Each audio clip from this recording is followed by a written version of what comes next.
Vrees.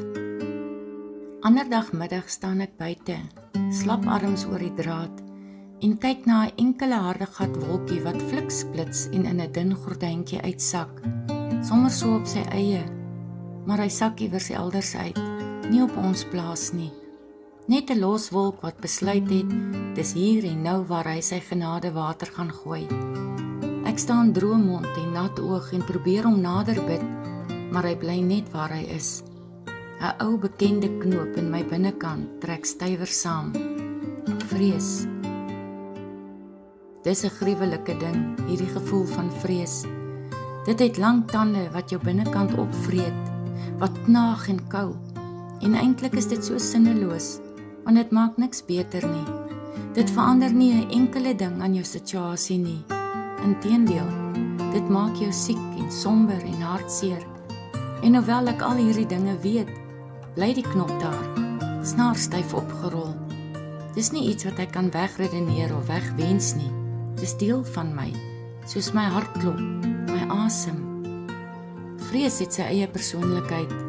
Dis 'n duiwelsadvokaat, 'n boelie, 'n regte billebak. Ek is seker, as ek hom moet teken, sal hy 2 horings en 'n lang pylstert hê. Vrees is ook slim.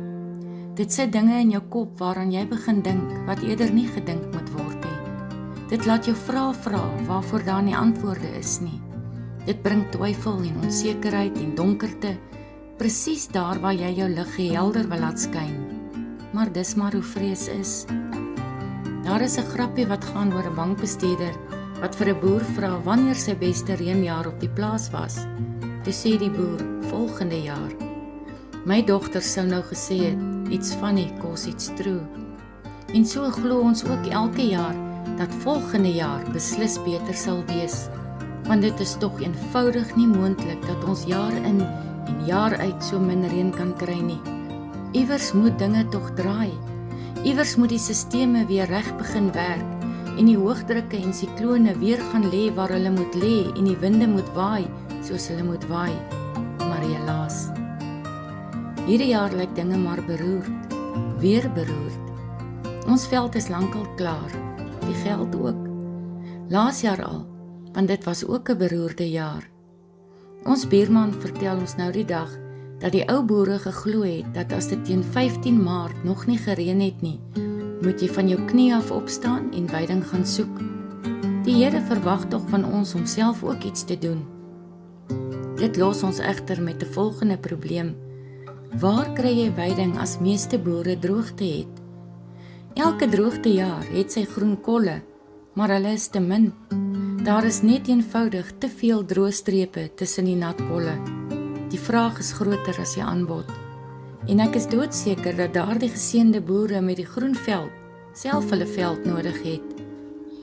Gelukkig is die res van Maart en April nog voor ons. En as daar nou een ding is wat 'n boer goed kan doen, dan is dit glo. Ons glo dat dit nog sal kom reën. Ons glo dat die veld dan, wanneer dit wel kom reën, nog genoeg tyd en hitte sal hê om te groei. En ons glo dat daar vrede in ons binnekante sal kom, waar die vrees nou soveel verwoesting saai. Ons glo dit. As die reën dan wel wegbly, dan glo ons volgende jaar sal dit beter gaan. Want wat anders?